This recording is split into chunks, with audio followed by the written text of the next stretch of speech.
Hello guys, तो आ चुके हैं स्टडी पॉइंट कोचिंग क्लासेस से। आज चालू करने वाले हैं टर्म 2 का क्वाड्रेटिक इक्वेशन। तो चलिए करते हैं शुरुआत। राधे राधे। वैसे तो आप सभी को टर्म 1 हमने जैसे ही खत्म करी, फिर टर्म 2 का बोझ आ गया। तो अब टर्म 2 की बारी है। हमारे यूट्यूब चैनल पर आशा करूंगा कि मैं सारी की सारी वीडियोस डाल पाऊं।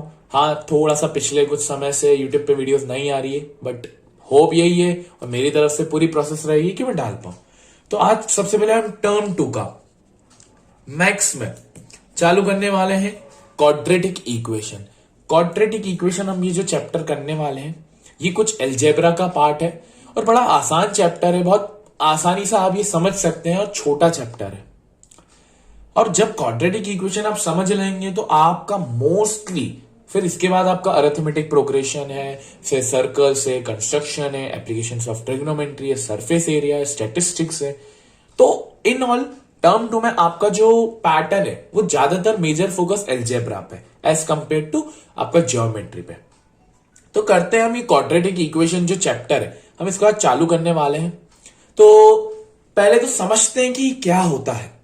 और मैं आपको ये भी बता दूं कि इस चैप्टर में कुछ डिलीशन भी है। इसमें जो कंप्लीटिंग द स्क्वायर मेथड है, आपकी कंप्लीटिंग द स्क्वायर मेथड है जो, ये पूरी तरह से आपकी ओमिट हो चुकी है।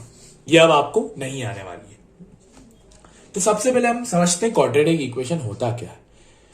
हमने चैप्टर नंबर 2 जो कि था हमारा पॉलिनोमियल्स, उसमें समझा था कि पॉलिनोमियल्स हम उसको बोलते हैं जिसको हम ax² plus bx plus c के फॉर्म में रिप्रेजेंट कर पाए।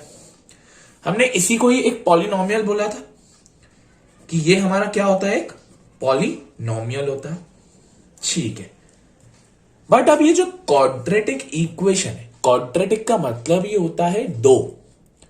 क्या मतलब होता है बच्चों? दो। जैसे एक क्वाड्रेटिक होता है, फिर इसके बाद ट्राई के भी होते हैं कि जिसमें 3 हो, इसमें मोनो भी होता है और बाय क्वाड्रेटिक भी होता है। तो इसका क्या मतलब है क्वाड्रेटिक, समझेंगे। एक ऐसी इक्वेशन, इसकी डेफिनेशन यह है, एक ऐसी इक्वेशन जिसमें जो पहली टर्म है या कोई भी एक सिंगल टर्म है वो स्क्वायर हो या उसका स्क्वायर हो। मतलब मैं एक एग्जांपल लिखता हूं। मैंने लिखा 2x² plus 32x minus 5 is equals to 0। अब ये वाली इक्वेशन देखिए, हम इसे बोल भी सकते हैं एक पॉलिनोमियल है, बिल्कुल बोल सकते हैं, क्योंकि इसमें सिंगल वेरिएबल का काम चल रहा है। हम इसे लीनियर इक्वेशन बोलेंगे नहीं। बट ये जो पहली टर्म है 2x², इसमें आपको क्या समझ में आया कि ये जो है कि कोई भी वेरिएबल का पहला स्क्वायर, जहां पर x² है, x² एक कोफिशिएंट है, तो हम इसे क्या बोलते हैं बच्चों? क्वाड्रेटिक इक्वेशन बोल लीजिए या क्वाड्रेटिक पॉलिनोमियल बोल लीजिए। और हम बचपन से पढ़ते हुए आ रहे हैं, जो भी इक्वेशन की मैक्सिमम डिग्री होती है, जो भी इक्वेशन की मैक्सिमम डिग्री होती है, वो ही उसी के क्या होते हैं? उतने ही जीरोस होते हैं। जैसे इसके मैक्सिमम डिग्री 2 है तो इसके 2 ही जीरोस होंगे और 2 ही रूट्स होंगे, 2 ही सॉल्यूशंस होंगे। ये सब एक ही होंगे। ये तीनों एक ही चीज होती है, इसमें कोई फर्क नहीं है। ये मतलब होता है क्वाड्रेटिक का। तो क्या समझ में आया बच्चों? एक ऐसी इक्वेशन जिसमें एक जो वेरिएबल है उसकी कोई भी टर्म स्क्वायर होनी चाहिए, उसे ही हम क्या बोलेंगे? क्वाड्रेटिक इक्वेशन बोलेंगे। जैसे अगर मैं लिखता हूं 2x प्लस 5, मैं लिखता हूं 3x² प्लस 5x प्लस 7, मैं लिखता हूं 4x³ प्लस 2x प्लस 3। अब इन तीनों में से कौन से पॉलिनोमियल है? ये वाला जो है। अब इसमें आप देख सकते हैं कोई भी टर्म में स्क्वायर नहीं है, कोई भी वेरिएबल में स्क्वायर नहीं, तो ये तो पॉलिनोमियल नहीं है।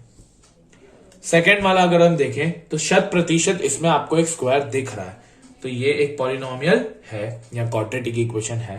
ये वाला, इसमें देखो क्यूब है, x का क्यूब है बट स्क्वायर नहीं है, तो मैं इसको क्या बोलूंगा? नो। तो हमने समझ लिया कि क्वाड्रेटिक इक्वेशन हम किसे कहते हैं। अब मैं क्वाड्रेटिक इक्वेशन की डेफिनेशन लिख देता हूं तो आपको और समझ में आ जाएगा। An equation that contains at least one term that is squared. एक ऐसी इक्वेशन जिसमें कोई भी एक टर्म, एटलीस्ट वन टर्म क्या होनी चाहिए, स्क्वायर्ड होनी चाहिए। जैसे एग्जाम्पल है 2x² + 4x + 2।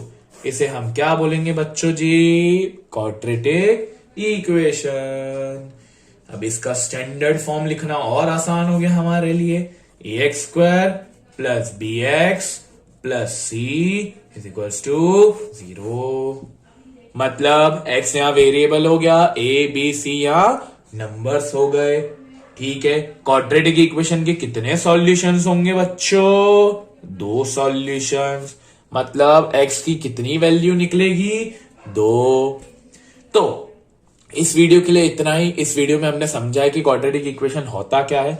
नेक्स्ट वीडियो से हम एक्सरसाइज पे मूव करेंगे। आशा करता हूं कि आपको ये वीडियो बहुत अच्छी लगी होगी। आपका प्यार देने के लिए बहुत बहुत शुक्रिया। राधे राधे।